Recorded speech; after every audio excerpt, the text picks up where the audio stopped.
Hasta ahora hemos dejado en manos de los poetas pintarnos las condiciones de amor bajo las cuales los seres humanos eligen su objeto y el modo en que ellos concilian los requerimientos de su fantasía con la realidad. Sigmund Freud.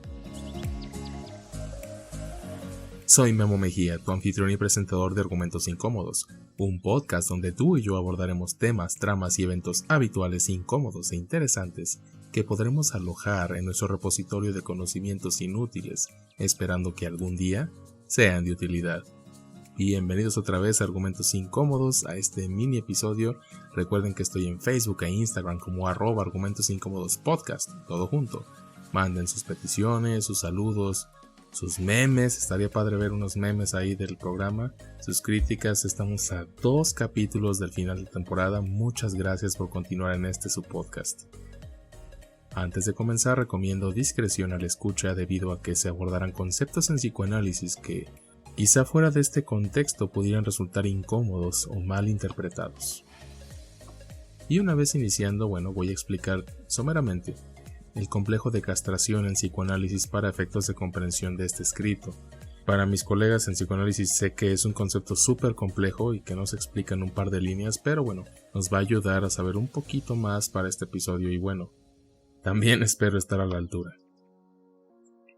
Sabemos de antemano que existe una diferencia anatómica entre el hombre y la mujer, y en psicoanálisis la importancia de la diferencia anatómica de los sexos refiere a la presencia visible de un órgano sexual masculino en el nacimiento y permite establecer una diferenciación irreductible de los sexos en 2 tipos, el hombre o varón o la mujer.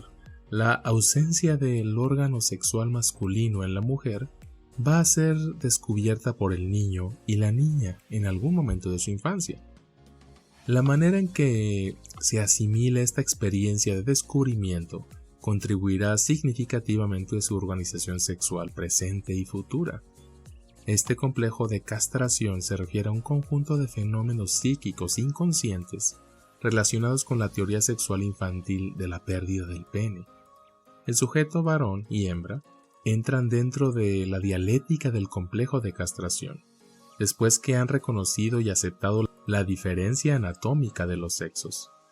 Esto quiere decir que después que han aceptado que existen seres que no portan el pene, el varón padecerá de la angustia de castración, que significa no solo la posibilidad de la pérdida del amor, sino la posibilidad de la pérdida de los genitales, porque sabe que existen seres que no tienen pene. Para la niña, los efectos del complejo de castración son muy diferentes y controvertidos. Para Freud, la niña que reconoce ser portadora de un pene muy chiquito, que es el clítoris, va a sufrir un sentimiento de incompletud y desarrolla una envidia por el pene. Freud plantea que para la niña el complejo de castración tiene 3 salidas. La represión de su sexualidad, en este caso, aparecen severos síntomas neuróticos con inhibición en las capacidades sexuales de la futura mujer. Número 2, la niña no acepta la ausencia del pene y desarrolla como consecuencia un complejo de masculinidad. Y como tercer punto, la niña acepta la ausencia del pene en ella, en este caso, y está conforme con sus órganos sexuales. Por esta vía, la niña va a desarrollar lo que se llama el carácter femenino. El estatuto de la castración remite una experiencia psíquica compleja por la cual atraviesa varias veces el infante humano, desde el momento en que descubre la diferencia anatómica de los sexos. Este es un encuentro traumático con una realidad muy aterradora en este momento, representada por la visión de los genitales de otros niños que le revelan la verdad intolerable de la diferencia anatómica de los sexos. Anterior a este encuentro inaugural, el infante de ambos sexos ha construido la ficción y la creencia que le atribuye un pene a todos los seres humanos. Y esta premisa del pene universal es confrontada en forma traumática cuando el niño descubre la diferencia anatómica de los sexos y experimenta por primera vez esta angustia de castración. Entonces, para vida de comprensión nos referiremos a la castración como una falta, como una carencia como una pérdida del ego. Y bien, ya en el tema, ¿cómo hacemos el amor? Y más bien, la pregunta que nos plantearemos no es la que se hace con frecuencia, ¿por qué la gente se divorcia o se separa? Sino más bien, ¿por qué la gente se casa, se junta o decide vivir una vida en pareja? Empezaremos diciendo que el infante viene al mundo siendo un prematuro biológico que necesita de ese otro, en este caso la madre, para sobrevivir. Esta incompletud, entendida como la total desorganización y fragmentación del cuerpo, produce una angustia que intenta ser aliviada a partir de la alienación en la imagen especular que le brinda ese otro. El infante intentará ser completo, tener un cuerpo, formando un yo, que es una de las instancias psíquicas. Esto es asumiendo como propia una imagen que no le pertenece. La dimensión subjetiva de la falta engendra en la madre el sentimiento de incompletud y la sed de complemento. El deseo de la madre es el falo o es este sinónimo de tener, y esto hace que tome al infante como su objeto de goce para complacer o completar su propia falta. Esta madre fálica tiene un goce muy particular, y aquí viene esta metáfora de la madre cocodrilo. Se lo pone en la boca, pero no se lo traga.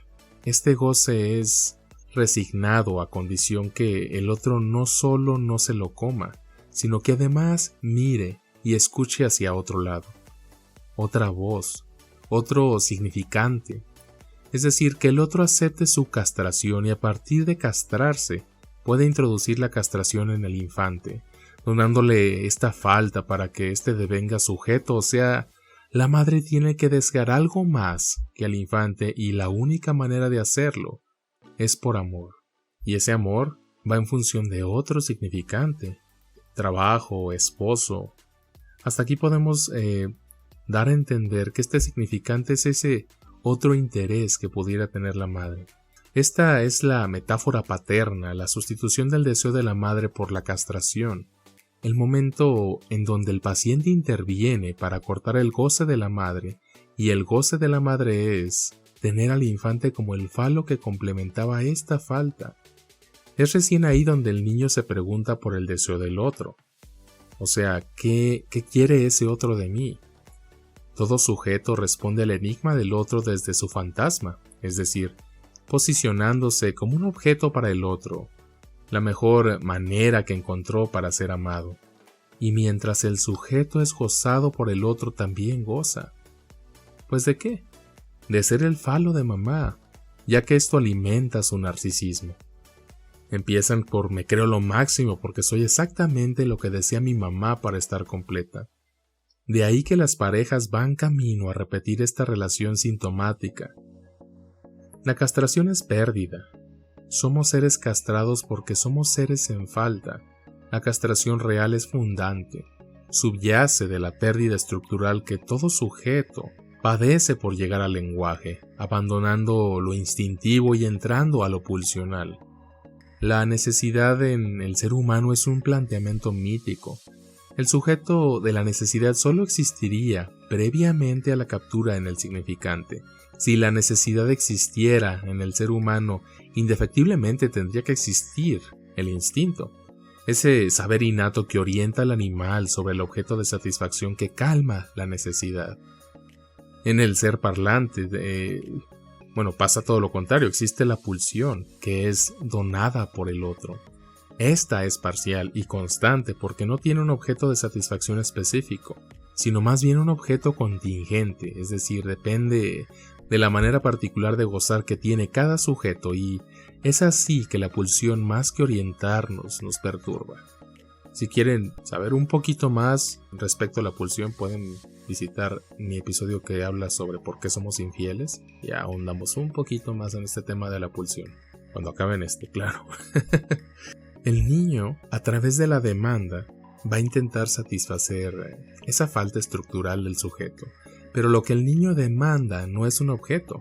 O sea, la leche, por ejemplo. Lo que demanda es amor. Jacques Lacan decía, toda demanda es una demanda de amor. La demanda de amor como presencia incondicional del otro es cuando el otro aparece como la fuente de satisfacción en la que el niño intenta ser soportado y sostenido. La demanda es un pedido constante que se le hace al otro inconscientemente y nos impide aceptar que ese otro también está castrado. Aceptar la castración es aceptar la falta. En un inicio las pulsiones están desorganizadas y de manera independiente trabajan en la ganancia del placer, hallando su satisfacción en el propio cuerpo. Este es el autoerotismo. Posteriormente las pulsiones antes separadas han compuesto una unidad y han hallado un objeto al cual dirigirse, el yo o el narcisismo. Y una vez alcanzada esta organización narcisista nunca podrá resignarse del todo, y el ser humano permanecerá narcisista en cierta medida, aún después de hallar objetos externos para satisfacer su líbido, ya que estas investiduras de objeto no son más que emanaciones del líbido narcisista que permanecen en el yo, y pueden regresar nuevamente hacia este. En el amor, la libido narcisista se dirige al objeto amado y así el sujeto cede a la masturbación del goce. Es algo autoerótico para, recuperarlo de otro modo en el amor. Freud menciona que se puede amar sin pasión sexual. La transformación de la libido objetal en libido narcisista implica este abandono de los fines puramente sexuales, una desexualización, y aquí hablamos de una sublimación incluso. Se podría elucidar lo anterior diciendo que las pulsiones sexuales de meta inhibida, y podremos decirles los sentimientos tiernos, no son susceptibles de alcanzar su satisfacción de manera directa. Se ven obligados a extender su duración como también a reforzar esta intensidad, ya que las aspiraciones sexuales no pueden perderse mientras no alcancen su satisfacción. Y asimismo, las aspiraciones sexuales de meta, no inhibida, a través de la descarga experimentan una cuantiosa disminución toda vez que alcanzan su satisfacción. Por lo tanto, el amor sensual está destinado a extinguirse por sus aspiraciones propias que llegan a ser contraproducentes al alcanzar la satisfacción. Solo podrían sobrevivir si se mezclan con sentimientos tiernos, que son las no inhibidas, que además son los que la cultura exige para poder formar parte de ella. Freud plantea, y cito, ¿qué motivo tendrían los seres humanos para dar otros usos a sus fuerzas pulsionales sexuales si de cualquier distribución de ellas obtuvieran una satisfacción placentera total? Nunca se librarían de ese placer y no producirían ningún progreso ulterior.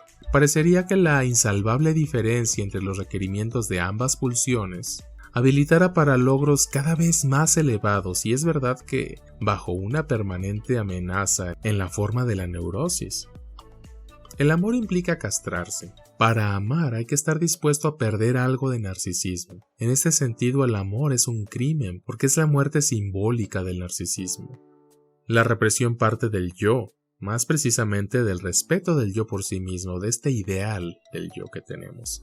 Es decir, de lo que no queremos castrarnos es del yo, y como el sujeto no está dispuesto a perder tan fácilmente su goce, prefiere dejarse engañar con su yo ficcional, que solo se sustenta a partir del otro, y así no aceptar su castración, defendiendo esta linda imagen que construyó para ser amado por el otro. El buenito, el inteligente, el exitoso, la pobrecita. Todo este tipo de adjetivos que estamos nombrando, pues quizá nosotros podríamos entenderlos en otro tipo de contexto como dependencia o codependencia. Igual si queremos abordar un poquito más sobre estos temas, los invito también a escuchar el episodio correspondiente a vínculos tóxicos, donde se aborda un poco más de dependencia y codependencia. Todo amor es narcisista. Amamos para que nos amen, y el que ama no encuentra mejor manera de recuperar entre ese narcisismo que alguna vez perdió siendo amado por el otro.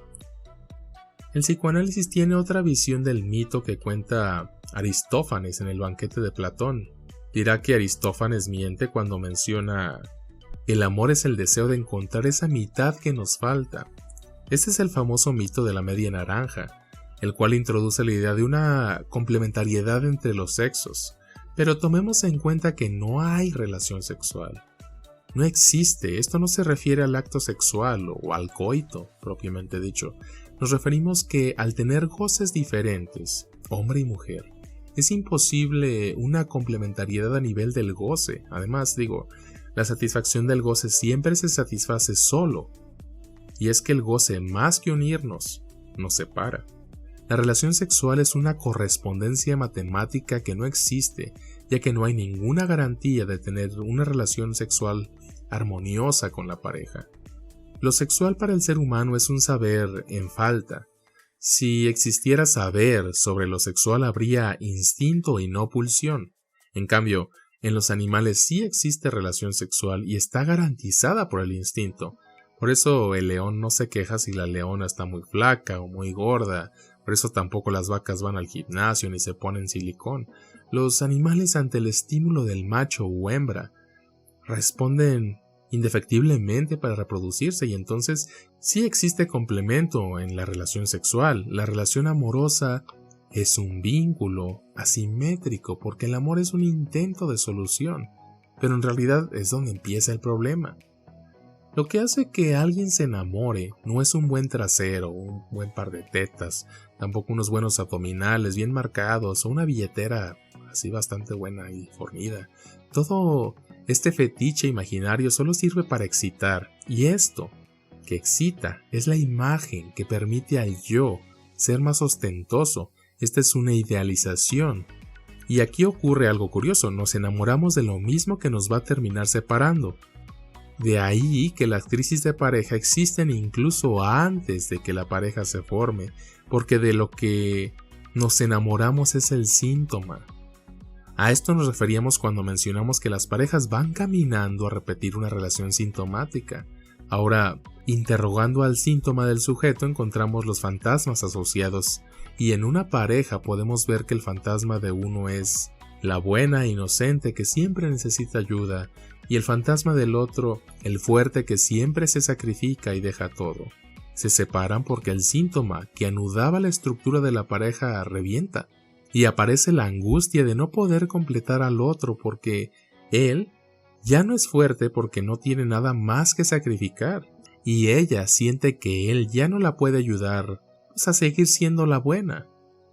En otras palabras, no se pudieron castrar del goce de ese síntoma para acceder al deseo y al amor.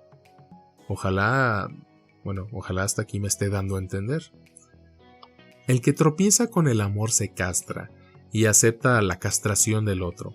De caso contrario, estaríamos esperando que ese otro nos complemente. Y eso pues es imposible. En este sentido, el amor intenta suplir la ausencia que deja la relación sexual, cubriendo una carencia con otra carencia, y justamente por efecto de esta suplencia, el amor metaforiza la falta o lo que podríamos decir la castración real. Es por tal motivo que el amor no es un complemento, sino más bien un suplemento.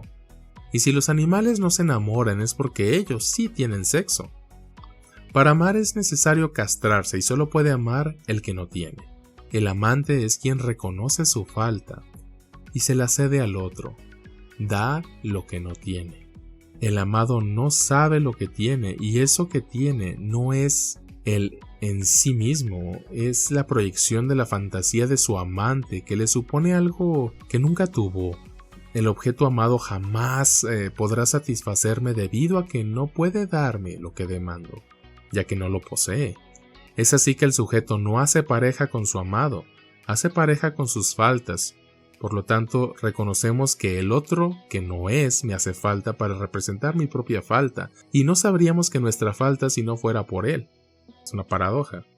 Con su falta nos complementa en el sentido de permitir que advenga el sujeto del deseo abandonando el goce autoerótico que hacía prescindir del lazo con el otro.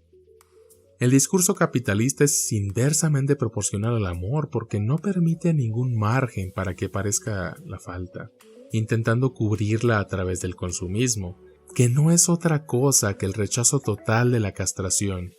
Dar lo que se tiene es capitalismo, lo que implica que a mayor consumo o goce, menos sujeto del deseo. El amor es una metáfora que implica que quien tiene sea pobre y quien no tiene pueda dar. Y si esta metáfora no se produce, aparecen las demandas que siempre son capitalistas, pero también podemos decir que es ilusorio. Trata de hacer de 2, 1. Un engaño en el que todos estamos sumergidos, una enfermedad que todos queremos contagiar. Sin embargo, son 2 soledades que se juntan, pero que siempre seguirán siendo soledades. Esa angustiosa realidad motoriza sin cesar la cacería infinita del deseo. Este problema surge a raíz de que el amor necesita del otro, y cuando 2 sujetos se relacionan empiezan los malos entendidos. La castración permite amar, pero a la vez el amor castra. Qué paradoja, ¿no? Todo lo anterior no tendría ningún sentido, sino porque lo más poderoso que ha descubierto Freud es lo que conocemos en la clínica como transferencia, el motor de la cura. A partir de esto podemos pensar que el sujeto que demanda análisis también quiere decir escúchame, mírame, tócame. Entonces podemos inteligir que ser escuchado y ser amado son homólogos. Cuando una persona llega al consultorio, no es al comienzo un analizante, sino un paciente. No llega para analizarse, llega para ser amado, y es en el transcurrir del análisis que se abrirá la posibilidad de introducir el discurso del inconsciente, siempre y cuando el sujeto esté dispuesto a perder una cuota de su goce castrándose. Dijo Freud, y cito, un fuerte egoísmo preserva de enfermar, pero al final uno tiene que empezar a amar para no caer enfermo, y por fuerza enfermará, si a consecuencia de una frustración no puede amar. Mira, el amor es un intento de solución que siempre falla, pero en esta falla el ser humano se sostiene, aprendiendo a perder el narcisismo que tanto amó y el goce que no le permitía amar. Ya vimos que no se habla de castración en forma literal, es una liberación del propio ego, de no ver al otro como un solo objeto de goce. Hay que perder algo. ¿Cómo se hace el amor? Pues ya escuchamos que simplemente haciéndolo. Gracias por escuchar Argumentos Incómodos. Si han disfrutado, compartan con sus amigos, su familia, los del trabajo y por favor, denle seguir al programa en las plataformas de Spotify, Anchor, Google Podcast, Breaker, Apple Podcast y en su plataforma de podcast favorita. Pueden seguirme en redes sociales como Argumentos Incómodos Podcast en Instagram y Facebook. Y recuerden, los conocimientos inútiles no son más que herramientas que aún no hemos aprendido a utilizar.